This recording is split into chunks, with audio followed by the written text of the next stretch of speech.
Բարի առավոտ իմ շատ սիրելի հեռուստադիտողներ, Կոտայք TV եթերում իր աշխատանքն է սկսում Բարի լույսը։ Իսկ ես Ալիտա Եղիազարյանն եմ, ով պատրաստ է ապահովելու ձեր դրական տրամադրությունը եւ ինչու՞ չէ նաեւ ավելացնելու։ Գիտեք, որ կա մի վայր, որտեղ ամեն քայլափոխի ծաղիկներ են, իսկ դրանց բուրմունքը տարածվում է ամենուրեք, իսկ այդ հեքիաթը գտնվում է Նիդերլանդներում։ Այն աշխարհի ամենահայտնի կակաչների այգին է։ Այգին հաճախ անվանում են Եվրոպայի պարտեզ։ Կակաչների այգին բաց է մարտի կեսից մինչև մայիսի կեսը։ Այն տարածվում է շուրջ 32 հեկտար տարածքի վրա, կա մոտ 7 միլիոն ծաղիկ։ Այգում բացի կակաչներից կարելի է տեսնել նաև նարգիզներ։ Այցելելով այս այգի թվում է, թե այստեղ բուսական աշխարհը իր լեզվով է խոսում, գույների, բույրերի եւ ձևերի ներդաշնակությամբ։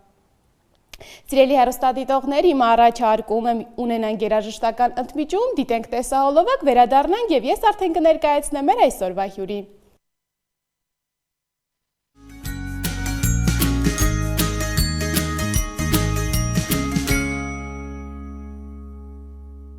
Մենք վերադարձանք սիրելի հեռուստադիտողներ եւ արդեն ժամանակն է ներկայացնելու մեր այսօրվա հյուրին եւ այսօր զրուցելու ենք միջազգային շուկաներում վաճառքի եւ արհեստական բանականության մասնագետ եւ հավերժ ֆրիլանսեր Անուշ Ափիկյանը։ Բարև ձեզ։ Ողջույն։ Ինչպե՞ս եք։ Լավ, դուք ինչպե՞ս եք։ Շատ լավ եմ։ Շնորհակալ եմ հրավերը ընդունելու համար։ Ձեզ եմ շնորհակալ հրավերի համար։ Եվ մինչ մեր զրույցին բուն թեմային անցնելը մենք մեր հաղորդումը սկսում ենք ավանդական հարցով։ Ինչպես է սովորաբար սկսվում ձեր առավոտը։ Հեռախոսազանգերով կամ հեռախոսի մեջ նամակներին պատասխանելով։ Ուզում եի ասել դու արթնանում եմ սուրճ եմ, բայց չէ, ես սուրճ չեմ խմում։ Չէ, հեռախոսը միշտ իմ կողքն է, եթե քնում եմ, այդ դեպքում քնում եմ հեռախոսի հետ, արթնանում եմ հեռախոսով ու քանի որ գործընկերներ շատ տարբեր երկրներից են, չունենք ժամային գրաֆիկ, սկսվում է անպայման հեռախոսով։ Ցավոք։ Ձեր մասնագիտությունը եւ ժամանակակից է եւ շատ հետաքրքիր եւ կուզեմ մի փոքր հետ գնանք եւ հետ հայացք նետեք ինչպես ստացած որ ընտրեցիք այս մասնագիտությունը եւ հասկացաք որ սա ձերն է։ Ես ինձ 13 տարեկանից հիշում եմ վաճառքներ անելուց սկզբում դե ոնց են երեխեք անում պապային ասում է շատ հինգեր ստանամ ինձ ինչ բանը կառնես այն ինչ բանը կառնես հետո անցա 16 տարեկանից տարբեր սոցիոլոգիական ընկերություններում հարցումներ էի անում, հետո ֆինանսաբանկային համակարգում ես միշտ բոլոր տեղերի կամ աշխատել եմ շուկան ուսումնասիրողի դերում, կամ վաճառքներ եմ արել։ Ես երբեք իմ մասնագիտական ուղղվածությունը չեմ փոխել։ Վաճառքի համար դու պետք է շուկան ուսումնասիրես, ճանաչես թիրախային լսանց, որ կարողանաս վաճառք անես, եւ շատ պատահական բանկում հանդիպում եմ Microsoft-ի աշխատողներից մեկին, որի հետ 2 ամիս տանջվելուց հետո ես իրան վաճառում եմ պրոդուկտ, ու ինքը ինձ մի հատ նախադասություն ասում, որ իմ սախյանքը փոխում է,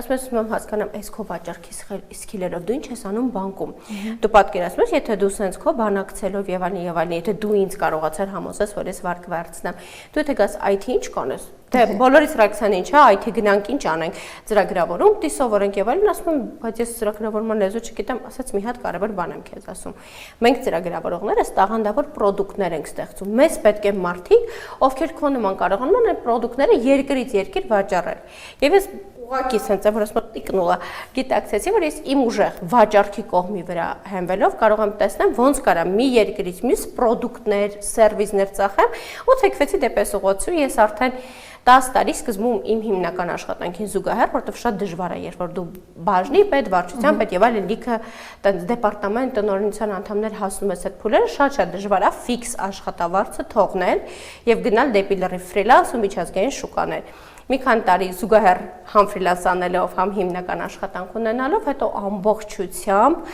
թողեցի ֆիքս աշխատավարձը, սկսեցի արդեն տարբեր երկրներում աշխատել, ճանապարհորդել եւ իմ փորձով կիսվել տարբեր ընկերությունների հետ։ Այ հիմնականում բազային ինչ կրթություն պետք է մարդը ունենա, որպեսզի կարողանա աշխատել մարքեթինգի ոլորտում, օրինակ հիմա շատ են կարճ ժամանակով կուրսեր անցկացնում, արդյոք հնարավոր է միայն այդ կարճ կուրսերին այցելելով դասընթացներին լիովին տիրապետել այս մասնագիտությանը։ Նայեք, ես պես ասեմ, իրականում մարդուն պետք է ունենալ քթիծակ եւ զարգացած բանակցելու, շուկան ուսումնասիրելու հմտություններ։ Կուզես մարքեթինգ, կուզես վաճառք, համաձայն եմ, որ եթե դու դիջիթալ մարքեթինգ, քեզ պետք է նաեւ գովազդային կաբինետ, տեխնիկական գիտելիքներ, բայց մինչեւ այս փուլը հասնելը շուկան ուսումնասիրողները, դատաբազա հավաքողները, այն մարդիկ, ովքեր պարզապես ուզում են համակարգչով սկսեն երկրից երկիր, առաջի քայլերը անել, իրանց մասնագիտական բարձրագույն կրթություն պետք չէ։ Ոչ մեկ մեզանից բարձրագույն կրթություն չի պահանջում։ Մեզնից այսօր պահանջում են ֆրիլանսերներից կամ այն մարդիկ, ովքեր ուզում են որպես վաճառքի մարքեթինգի մասնագետ մուտք գործել դրսի շուկա, պահանջում է տիրապետ արհեստական բանականության մի քանի գործիքների, բիզնես ավտոմատացման գործիքների, որ մենք էլ կարող ենք YouTube-ում նայել, այ կարճաժամկետ դասերը դրան օգնում են եւ իմանալ այն marketplace-երը, այն հարթակները, Upwork, LinkedIn ու այսպես շարունակ, որով դու կարող ես երկրից երկիր քո այդ տվյալ հմտությունը վաճառել։ Իսկ եթե քո նպատակը չի, օրինակ, ես իմ ունեմ մեծ պրոյեկտ Դուբայի խոշոր ընկեր, եթե քո նպատակը չի խոշոր ընկերություններում գնալ դեպարտամենտի տնօրեն, եթե քո նպատակն է ֆրիլանս տանը համակարգչով նստած, հա, 1000, 2000, 3000 դոլար կարողանաս 4-ից 6 ժամում աշխատես, քեզ ոչ թե համասարանական բարձրագույն կրթություն է տվել, ես 3-ն ունեմ, բայց ոչ թե դա է ինձ պետք եղե, ինձ պետք է եղեն բանակցելու, շուկան ուսումնասիրելու, պրպտելու հմտությունները եւ իհարկե արհեստական բանականության գործիքակազմներ։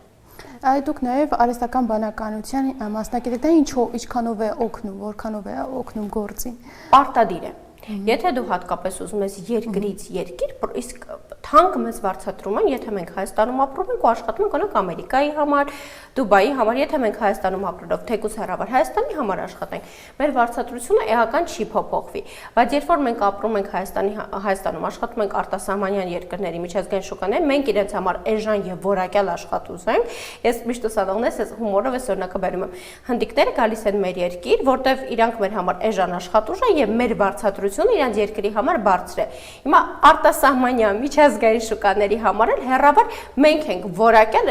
համեմատած այլ երկրների մենք իհարկե որակյալ աշխատուժ ենք։ Մենք ուկրաինական մարքետի աշխատուժը, մենք որակյալ մատչելի աշխատուժ ենք։ Դրա համար մենք պետք է տիրապետենք։ Ես չեմ կարող Հայաստանից Ամերիկա աշխատել, եթե ես չգիտեմ ոնց Ամերիկայի մարդկանց բազան հավաքեմ, դատաբազաներ գտնեմ, ոնց այդից որակավոր։ Սրանք սա գործիքակազմները անում են։ Եթե ես դա չգիտեմ, ես չեմ կարող։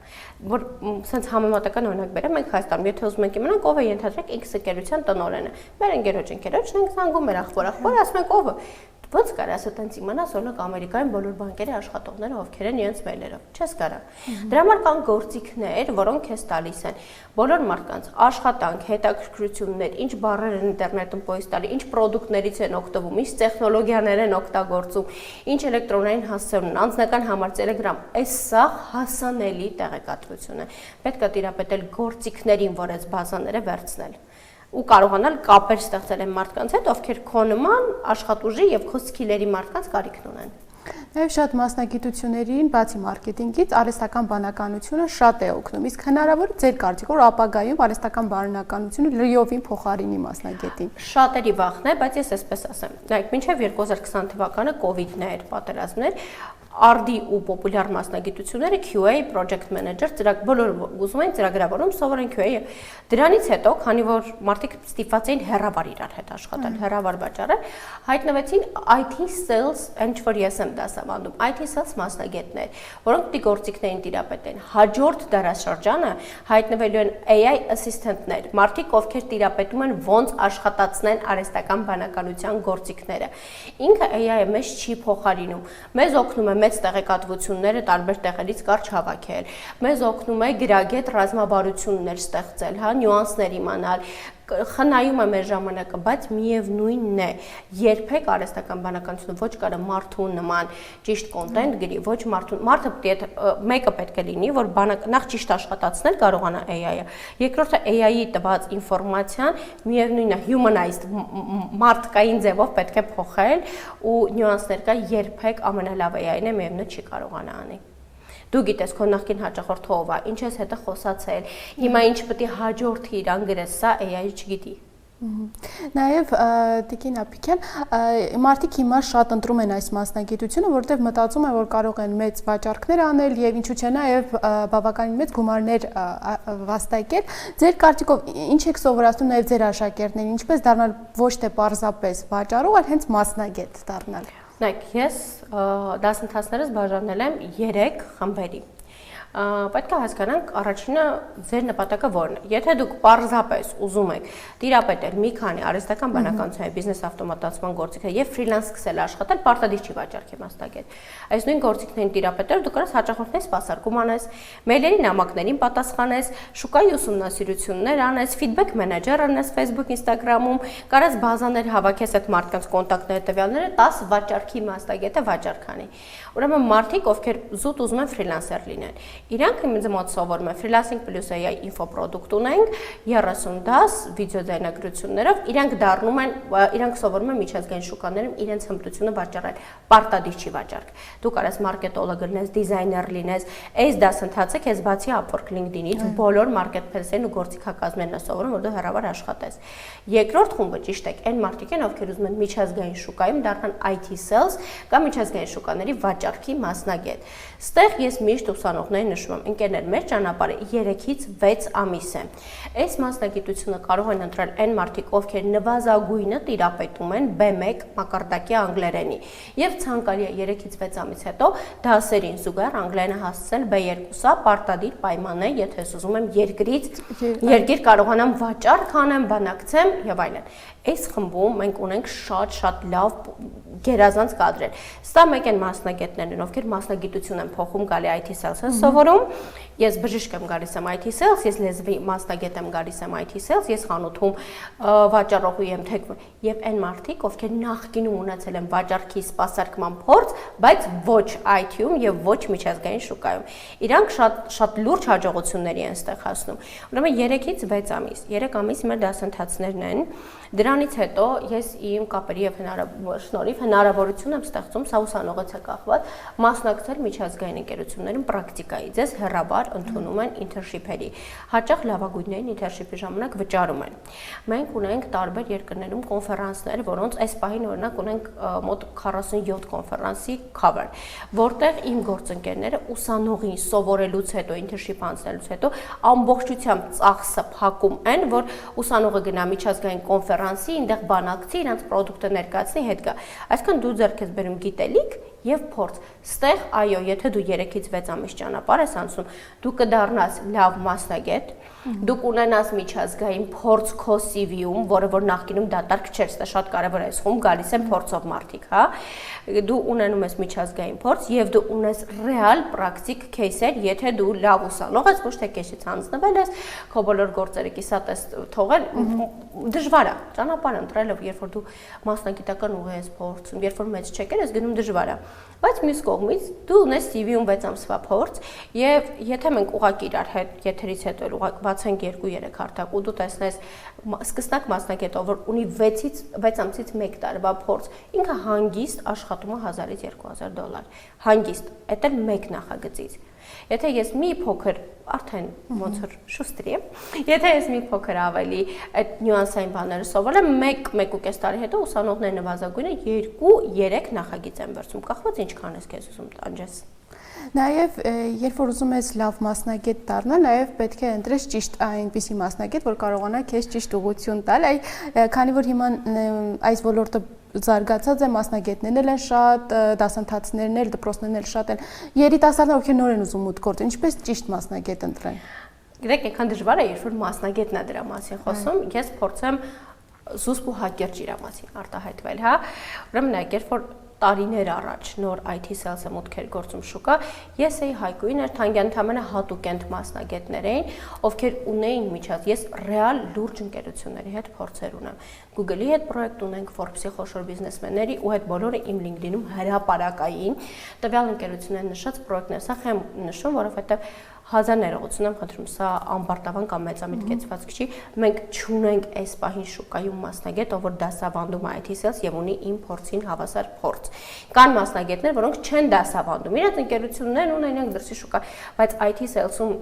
եւ ցավոք, շատ ցավոք, այսօր շուկայում եւ 90% իմ նախկին ուսանողներ, ովքեր ալարել են իրանց գործ գտնեն, ովքեր չեն հաջողել, ովքեր որ ասես բացի քեզ ինքը իրան չի կարողանում դասընթացի նյութերը կոպի անելով, տարբեր տեղերից ինֆորմացիաներ հավաքելով անունը դնում են այդ հեսաս ուզում են դաստան։ Դե հիմա պատկերացրեք այդ ուսանողի վիճակը։ Ինձ անկեղծ չի նեղում այն, որ ես չեմ անհանգստանում, որ ես 1 կամ 2 ուսանող պակաս կունենամ, 1000 ներողություն եմ խնդրում, որտեվ եթե ես ուսանողին սովորացնում եմ աշխատել $2-3,000, հավանաբար ես մի քանի պրոյեկտից մի քանի անգամ ավել եմ աշխատում։ Ես միշտ նշել եմ անկախ մեր դասընթացների արժեքներից, իմ համար դասընթաց անելը գումար վաստակելու միջոց չէ։ Ես շատ ավելի բարձր եմ վարձատրվում մեր նախագծերից դրսի։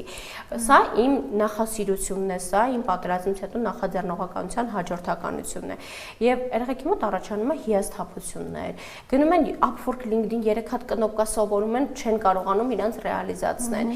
Պետք է գտնել, նախ նայել այդ մասնագետը քանի տարի է շուկայում։ Իր էջերը, պրոֆիլ, դու պետք է հասկանաս ում ես վստահում։ Դու ժամանակի եւ փողի գողի ես վստահում, թե դու ռեալ մասնագետի։ Ես միակը չեմ, շուկայում էլի մասնագետներ կան, միջազգային շուկայում կան օնլայն կուրսեր։ Դուք պետք է նայեք ում եք ձեր ռեսուրսը եւ ֆինանսական, եւ հոգեբանական, եւ ժամանակային տրամադրում։ Երկրորդը մենք պետք է ընտրենք մասնագետ ոչ մենակ սովորացնի գործիքները։ Մենք պետք է ունենանք միջազգային ընկերություններում ինտերնշիփի հնարավորություն։ Առանց դրա ես համոզվել եմ, ես սկզբում ունեցել եմ ուսանողների փորձ, ում որ չեմ տվել ինտերնշիփ։ Դու չես կարողանում քեզ ռեալիզացնես։ Եթե դու ռեալ փորձ չունես, դու հելում ես հարցազրույցի, ուղղակի չես կարողանում քեզ ռեալիզացնել։ Մի քանի հատ ձախողումներ ես ունենում, հիասթափություններ, դժվար է դրանց հետո ոտքի կանգնելը։ Իսկ կարևոր է երկրորդը, որ մասնագետը քեզ տա հնարավորություններ։ Եվ դու պետք է մասնագետին ընտրելուց առաջ համար առաջինը ես ինքս ունեմ անվճար դասեր վեբ, մի հատ խնդրում եմ նայեք այդ մարդու դասերին, վեբինար, ինչ շատ ալիս։ Ես իմ մեքենան վաճառել եմ առաջի տրեյներում մոտ, որ գնացել եմ դասի, 3000 €-ով գնացել եմ LinkedIn-ի դասընթացի Լոնդոնում մասնագետի մոտ ու վաճառել եմ 3 տարի հավաքածուս փողով առած մեքենան։ Բայց ընտրել եմ նենց տրեյներ, որին որ ես վստահել եմ։ Այսօր ես ամենաերևի մեծ վաճառքներս ու գործընկերներս ձեռք են բերում այդ հարթակի միջոցով։ Ընտրեք այն մարդուն, ով որ ունի երկար անցած ճանապարհ, որ ոչ թե ուռճացված բառերով խոսում ենք, ես եմ արել, ես ունեմ ռեալ ապացույցներ, պայմանագրեր, ես ունեմ հրապարակային նշած գործընկերներ, ես անցած ուղի ունեմ, ես չնկատեմ մասնագետը։ Ընտրեք ուղի անցած, որովհետև դրսի շուկայում հստակ փորձ է պետք, ու պետք է 5, 6, 7 տարիների փորձ։ Ես 8 տարի փորձ ունենալուց հետո նոր սկսել եմ դասավանդել։ Նաև հիմա երիտասարդները երբ որ սովորում են մարքեթինգի հետ զուգահեռ նաև SMM են սովորում, տարբերությունները որն է SMM-ի եւ մարքեթինգի։ Նայեք, քանի որ ես ավելի վաճառքի մասնագետ եմ, չնայած միշտ այս ուղղությունները երկուս իրար հետ զուգահեռ գնում են։ Ես չեմ կարող գրագետ մարքետոլոգի տեսակետից այս հարցին պատասխանեմ։ Ես կարող եմ ասել իմ տեսակետից, որ երբ որ ես մարքեթինգ եմ ուսումնասիրել, ես social media մարքեթինգի գործիքակազմները սովորել եմ, որովհետեւ կարողանամ ճիշտ թիրախավորումով, ճիշտ կոնտենտ գրելով, ճիշտ վիզուալներով բերեմ այն հետաքրքրված մարդկանց, ում որ ես վաճառել եմ։ Իմ համեստ կարծիքով ես կարող եմ այստեղ սխալական լինել, որտեղ մարքետոլոգ չեմ։ Մարքեթինգ ավելի լայն հասկացություն է։ Այստեղ մտնում են եւ շուկայի ուսումնասիրողները, եւ դիջիտալ մարքեթինգ կեմփեյններ անողները, եւ օնլայն, օֆլայն մարքեթինգային մեծ արշավներ անողները։ Իսկ SMM-ը հենց սոցիալ մեդիա մարքեթինգն է, սոցիալական հարթակներում։ Ու այստեղ էլ ցավոք Հայաստանում փոքր ու սխալ պատկերացում ունենք, որտեղ երբ որ մենք Հայաստանում ուզում ենք, ես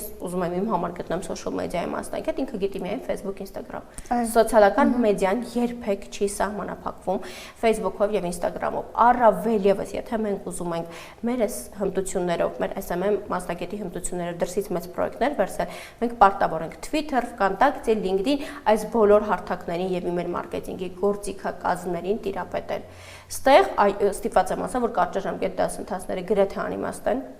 Իրանք առավել եւս այն մասնագետը, որ 6 ամիս առաջ ինքը SMM-ները չեն նույն վիճակում, 6 ամիս առաջ գնում էր դասի, 6 ամիս հետո որոշել է թիրախային շուկա սովորացնի։ Այստեղ էլ շուկան շատ բաց վիճակում է։ Մենք պետք է ունենանք իրոք էքսպերտներին, անալիզ անողներ, հակառակ դեպքում սա շարունակվելու է։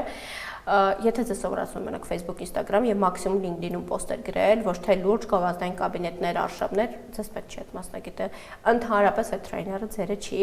ու ձեզ ռեալիզացնել չեք կարողանալու։ Դուք մաքսիմում շուկայում լինելու եք հերթական ստանդարտ Canva-ով ու ChatGPT-ով կոնտենտ գրող 30-50 հազար վարձատրվող մասնագետ։ Սա այլևս մեր գրպանին հարից չէ, մեր կարիքներին չի բավարարում, բնականաբար Հայաստանում, մեր մինիմալ զամբյուղի պահանջներին չի բավարարում, մենք պետք է լայն մտածենք, երկար աշխատենք, որ մեծ արդյունքների հասնենք։ Իսկ 6 ամիսը հավատացեք մեծ արդյունքների համար, կուզեք SMM խորացեք մյուս հարթակները, կուզեք IT sales, կուզեք որոշեք freelancing, զուտ customer support մասնագետ լինել, խնդրում եմ, պահանջում եմ, հարգեք ձեր ժամանակն ու ռեսուրսը, որ դրել եք եւ անցեք ամիսներով այս ճանապարհը։ Նաև ինչպես նշեցիք, որ ընդհանրապես SMM-ի սոցիալ մեդիայում արդիկ ընդհանրապես ակտիվացնում են Facebook-ը կամ Instagram-ը, գովազդ են միացնում կամ եթե մի փոքր հաջողություններ ունենում են, արդեն իրենք են փորձում ինչ-որ դասեր տալ, դասավանդել, այդ ձեր կարծիքով որքանով է, նշեցիք, որ բաց է, բայց որքանով է վերահսկվում այս ոլորտը։ Բացարձակ։ Եթե վերահսկվեր, եթե մինիմալ վերահսկվեր, մարդը, որ copy-paste անում ուրիշ վաստակաշատ տարիների փորձով մասնագետի գիտելիքը, նվազագույնը կդատվեր։ Մարդ, ով որ չի տիրապետում, ինքը չունի սեփական ստեղծած բիզնես, ինքը չունի հաջողություններ լուրջ բիզնեսներում գովազդային կաբինետների արդյունքների, ես մեր օրինակով չբերեմ, որ չստացվի, հա իմո։ Ոնց կարող է այդ մարդը ուրիշից վերցնել 40, 50, 100 կամ 200,000 դոլար, շորթել այդ գումարը, ես սա շորթելը, գրագետ շորթելու ձև է, հեռավար շորթել, դասընթաց ենք անում, 5 րոպե հետո որոշեցիք դա շորթել այդ գումարի ձևը, սա պետքա պատժվի։ Ես շատ կուզեի, որ լինեին լրագրողները, ովքեր զանգեին տարբեր տրեյներներին եւ իրենց տված դասընթացների վերաբերյալ մասնագիտական հարցեր տային։ Եվ հրապարակային խայտարակ կլինի։ Այս ժամանակ շուկան կկարգավորվեր։ Այս վերջերս տրեյներներից մեկի ով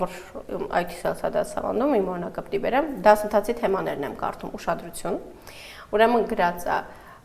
8 թեմայի ընդհանրապես գրած, հիշեք, որ մենք 3-ից 6 ամիս ենք անցնում ու մոտ 25 թեմա, 8 թեմա է գրած, AI գործիքները գրած, անունները գրած չի, տրեյնինգի թեմա եմ կարդում ձեզ, բիզնես տրեյնինգներ։ Ուրեմն տրեյնինգ դասընթացի թեմա է բիզնես տրեյնինգ, նախ բիզնես տրեյնինգը IT sales-ի հետ կապ չունի։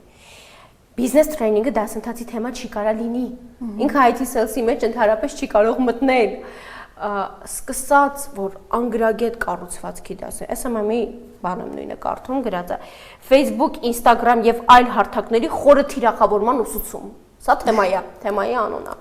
Աստվածի, ինչ հաշակում խորը թիրախավորման, դու կարող ես սկսնակին տալ գործիքակազմներ, կարող ես բացատրել թիրախային շուկայի հետ աշխատել, խորը թիրախավորման ուսուցում մարդը, որ դեր նոր սովորմագու դու չես կարող անել։ Իսկ երբ որ մարդը արդեն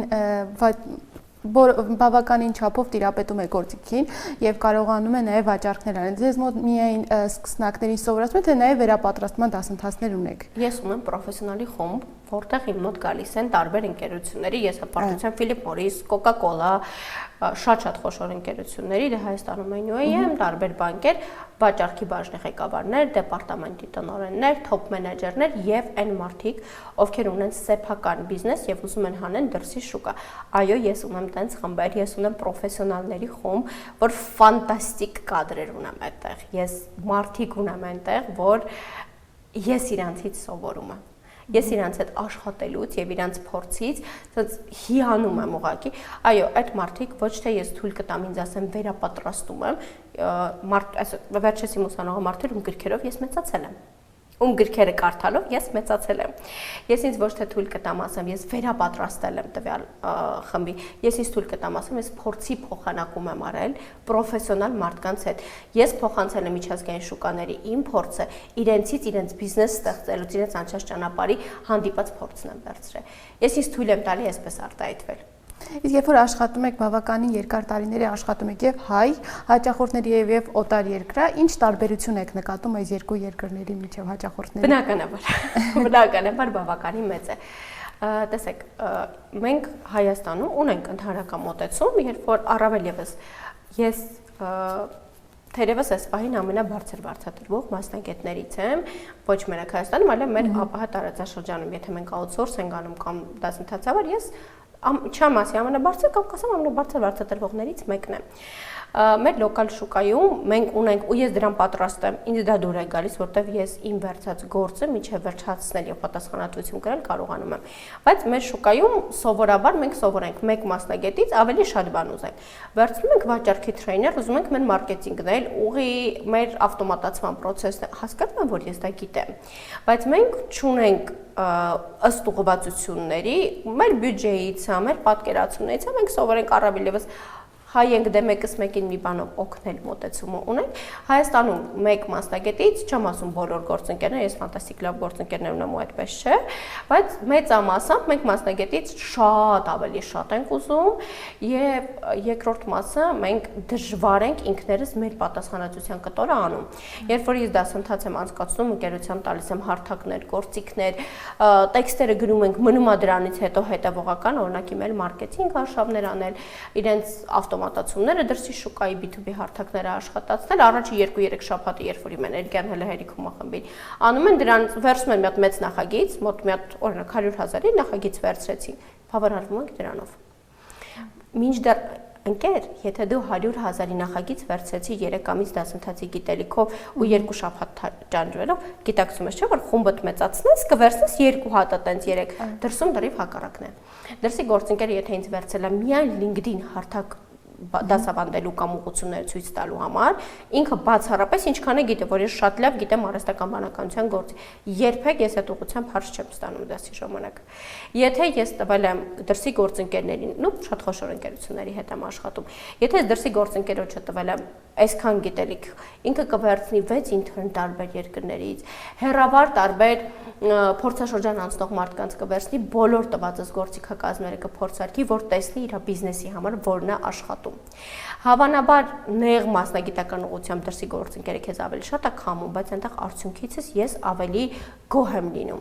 Մեր մոտ ավելի շատ ուզում են արդյունքը դու ապահովես, ոչ թե իրանք թիմային քեզ հետ հասնեն արդյունքին, այսպես ասեմ։ Նորից նշեմ, միշտ կան բացառություններ, դրսում էլ ունեցել եմ գործընկերներ, որ ուղղակի չեմ ուզա շարունակել այդ ընկերության հետ աշխատել, բայց սովորաբար դրսի գործընկերների հետ աշխատանքները Դուբայի մեծ խոշոր ընկերությունների հատկապես տևում են տարիներ։ Մեր մոտ ես նախագիծը անում եմ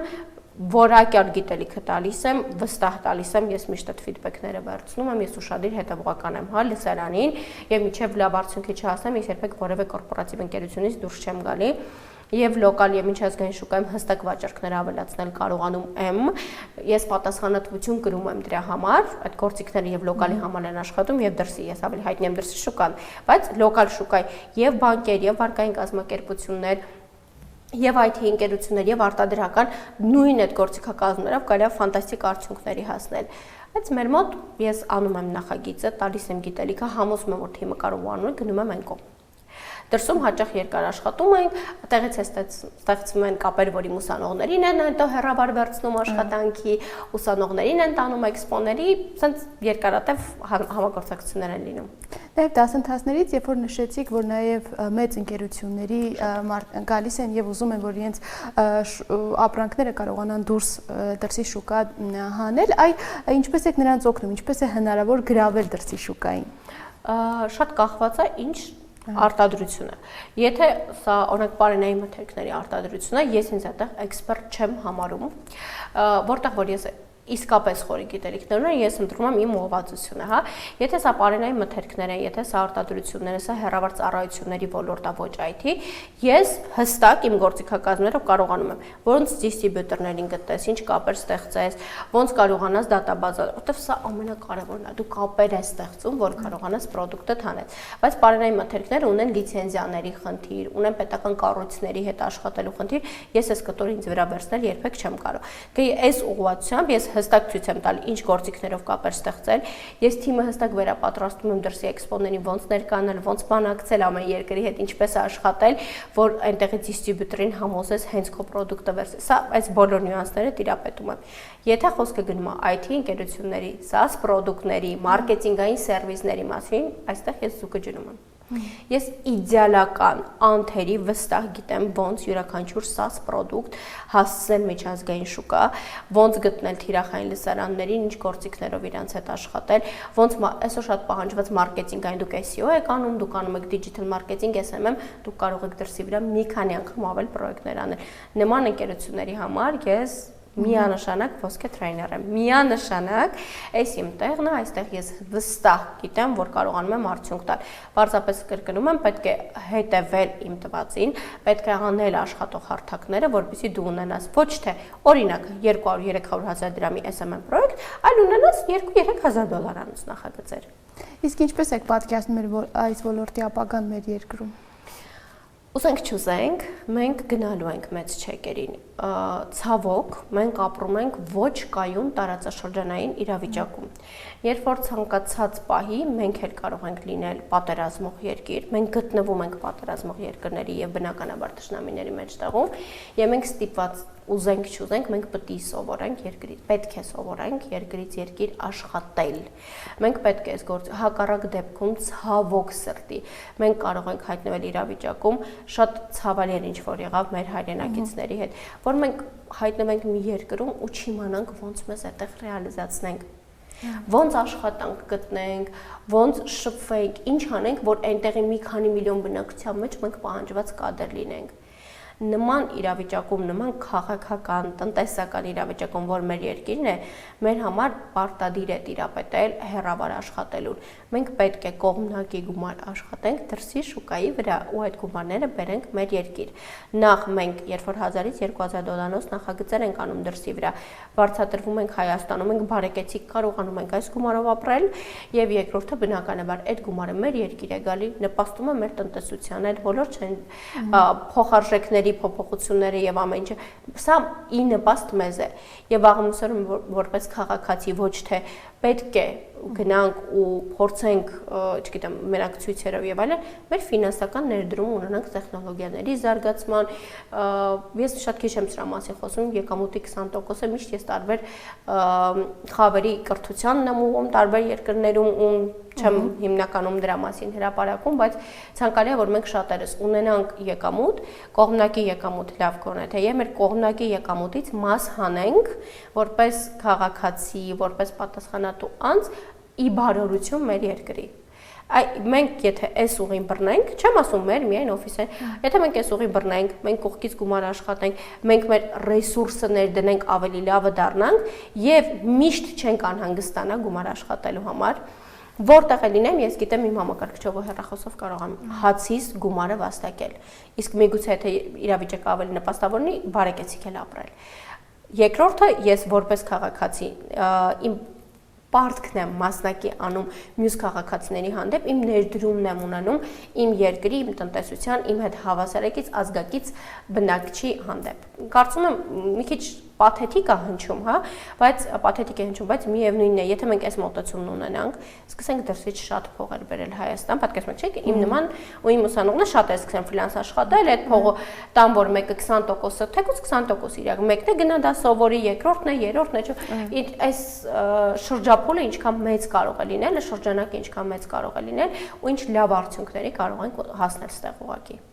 Նաև քանի որ այս աշխատանքը կապված է համացանցի, արհեստական բանականության, հեռախոսի գadgetների հետ, այն անդադ ժամանակի ընթացքում պետք է նաև մասնագետը հարմարվի պահանջներին, քանի որ անդադ փոփոխվում է գործիքները, որքանով եք կարողանում նաև հետևել եւ կիրառել եւ նաև երբ որ դուք դասավանդում եք, որ երբեմն լինում է նաև այլ օտար երկրներից մասնագետներ կան, նաև իրենց փորձով կիսվել։ Ես ինքս վերապատրաստվում եմ։ Այս տարի մենակ վերապատրաստումների վրա արդեն 4-5 միլիոն դրամ գումար եմ ծախսել։ Ու եթե դու պատասխանատվություն ես կրում քեզ վստահած տարբեր ընկերություններում, տարբեր տեղերում ճանապարհ անցած մարդկանց ուղղորդել, դու պարտավոր ես վերապատրաստվել։ Եթե դու չես անում, դու ուղղակի նախ ինքդ ես հետ ընկնում, հետո ինձ կարա լսարանում շատ լուրջ ճանապարհ անցած մարդ ունենց հարց տա ու ես ամբողջ լսարանների առաջ կարկամեմ։ Ես երբևէ չեմ հայտնում այդ իրավիճակի առաջ։ Ես տեսել եմ ինքը բնականաբար դասընթացավարն եմ, հիմա էլ տեսնում եմ, որ օթից ծնվել են, որոշել են IT sales կամ SMM բաց դասավանդել, բնականաբար լինելու է խմբում երբեմն փորձով մարդիկ, որ քեզ նեղ մասնագիտական հարցեր են տալու, ու դու պետք է ճիշտ գրագետ պատասխանես։ Առանց վերապատրաստումների չկա եւ չկա որևէ մասնագետը, որ կասի ես այնքան կատարյալ եմ եւ շեդևր եմ, ոչ, ես էլ եմ վերապատրաստվում, ես էլ եմ տրեյներներին նայում, ավելին ես իմ ուսանողների հետ կիսվում եմ օրենք LinkedIn-ի համար, ում եմ հետևում, որ իրան նայեն, edge content վերցնեն, Instagram-ում ում եմ հետևում, արհեստական բանականություն եւ լոկալ եւ դրսի շուկայում ում եմ ինձ մեծ ընկալում, դասացավար ընկալում, ուսուցիչ ընկալում, ու սա լիովին նորմալ է, սա հենց այդպես էլ պետք է լինի, եթե ես սովորեցնողն եմ, ես անվերջ սովորողը ինքս պետք է լինեմ, նախ շուկայից դուրս կմնամ, հետո ես սխալ կպատասխանեմ այն մարդուն, որ ինձ վստահելով ոչ պակաս գումար է վճարել։ Եվ որպես մեր հաղորդման ամփոփում, ինչ խորհուրդ կտաք որպես տարիներով փորձ ունեցող մասնագետ այն երիտասարդներին, ովքեր նոր են ուզում մուտք գործել այս ասպարեզ, ինչ անեն, որպեսզի հասնեն հաջողության։ Այդ լավ էջառն էի, որ աշխատում էի, ինձ գործընթացը էջառն։ Դες ասած, ես այն ժամանակ 23-24 եւ այդ արտահայտություն, ասած դու գիտես, որ մինչեւ 27-28 տարեկան ձեր ուղեղը գուբկա է, ինչքան ինֆորմացիա տան, վերցնելու, քովը, հիմա նույնը ես երիտասարդներին եմ ասում։ Կա չէ մեծական, մեր ժամանակը տենց էր, իսկապես այն ժամանակ այսքան ինֆորմացիան բաց չէր, հասանելի չէր, մենք այն ժամանակ այսքան ազատ մուտք չունեինք համացանցի տեղեկատվությանը, ամենասոված մարդու պես հարցակվեք այդ տեղեկատվության վրա, գողացեք այդ ամբողջ տեղեկատվությունը մասնագետներից, այն օրերով հաց չկերած մարդու առաջ որ ուտելիք են դնում, որ այդտենց մենք պետք է գիտելիքին հիմա վերաբերվենք, մենք պետք է անվերջ ծարավ լինենք սովորելուն, որովհետև անսահման շատ է հնարավորությունները եւ շատ ափսոս է, որ մենք խաղալու, չգիտեմ, անիմաստ ժամանակ վատնելու, ամեն ժամանակ վատում փոխարենը նստենք ավել գիրք կարդանք, ավել նյութ նայենք եւ այսօր կերտենք ապագա, որ վաղը այսօր մենք ավելի բարեկեցիկ ենք ապրելու, մեր ծնողը ավելի բարեկեցիկ է ապրելու, մեր շրջապատը ավելի բարեկեցիկ եւ առողջ է լինելու։ Ուզենք, չուզենք, մեր կյանքի որակի բարելավման նախապայմաններից մեկն է ֆինանսական կայունությունը։ Այսօր յուրաքանչյուր երիտասարդ Փարթամազայից լիքը ավելի շատ հնարավորություն ունի այս մի քանի 100,000 աշխատատեղերի մեջ, նախագծերի մեջ ընտրի իրեն հարմարը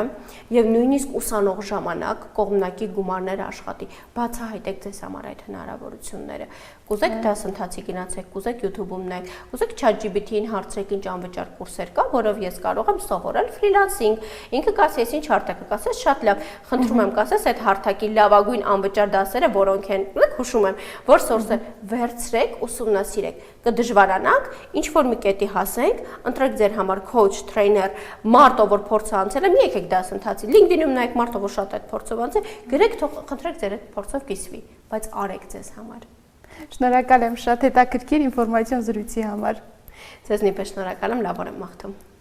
Սիրելի հեռուստադիտողներ, հիշեցնեմ, որ այսօր զրուցակիցս միջազգային շուկաներում վաճառքի եւ արհեստական բանականության մասնագետ Անուշ Ափիկյանն էր։ Այս պահին առաջարկում եմ դիտենք տեսահոլովակ, վերադառնանք եւ շարունակենք հաղորդումը։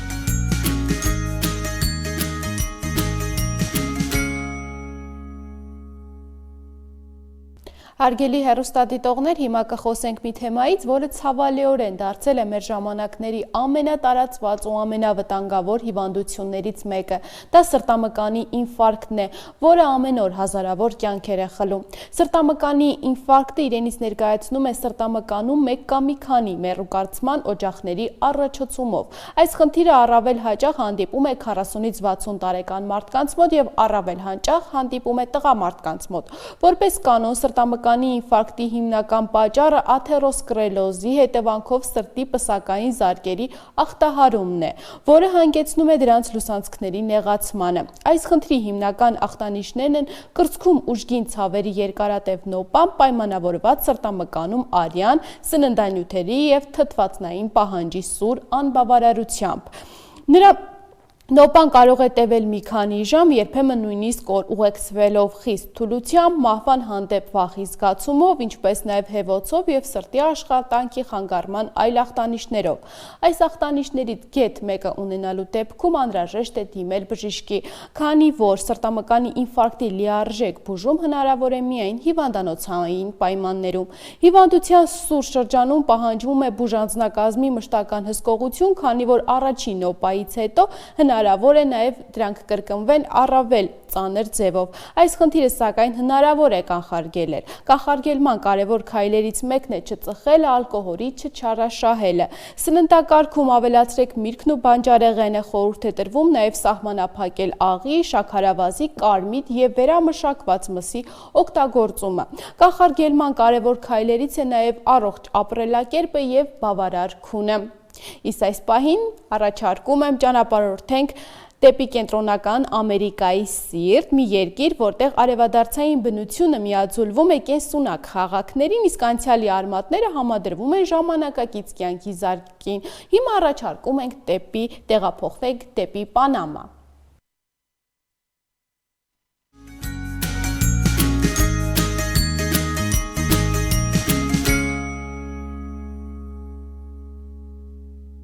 Բարի գալուստ Պանամա։ Պանաման ոչ միայն աշխարհագրական կամ առևտրային կամուրջ է Ատլանտյան ու Խաղաղ օվկիանոսների միջև, այլ մշակույթների, պատմության ու տնտեսական դիմագծերի խաչմերուկ։ Նրա բնակչությունը բազմազան է, կազմված հիմնականում պանամացիներից, ինչպես նաև բնիկ հնդկացիական ցեղերից՝ կունա, չոկո, գումայի եւ ուրիշներ, ովքեր պահպանում են իրենց ավանդույթներն ու լեզուները։ Երկրի խոշորագույն քաղաքներն են մայրաքաղաքը Պանաման, ժամանակակից շենքերով եւ հայտնի ջրանցքներով, Կոլոնը կարևոր նավահանգստային քաղաքը, Դեվիդը գյուղատնտեսական կենտրոն եւ Լաս Տաբլասը ազգային փառատոնների կենտրոն։ Պանաման գյուղատնտեսական երկիր է, որտեղ մշակում են բրինձ, եգիպտացորեն, լոբի, ինչպես նաև արևադարձային մրգեր ու բույսեր, սուրճ, կակաո, արքայախնձոր, շաքարեղեգ եւ նույնիսկ աբակա։ Տնտեսության հիմքը կազմող ճյուղերից առանձնանում են սննդի ու թեթև արդյունաբերությունը, ինչպես նաև թղթի, կահույքի, խեցեղենի արտադրությունը եւ նավթավերամշակումը։ Պետական կառավարման տեսանկյունից Պանաման ունիտար ու ժողովրդավարական հանրապետություն է։ Սահմանադրությունը հաստատվել է 1972 թվականին։ Երկրի ղեկավարը նախագահն է, որը ընտրվում է ուղիղ ժողովրդական քվեարկությամբ։ Ներկայումս Պանամայի նախագահը Լաուրենտո Կորտիզոնն է, ով ղեկավարում է նաև նախարարների կաբինետի նշանակումը։ Պանաման ոչ միայն տնտեսապես կարևոր երկիր է տարածաշրջանի համար, այլև հմայիչ անկյուն, լի արևով, ծովով եւ բազմաշերտ մշակույթով։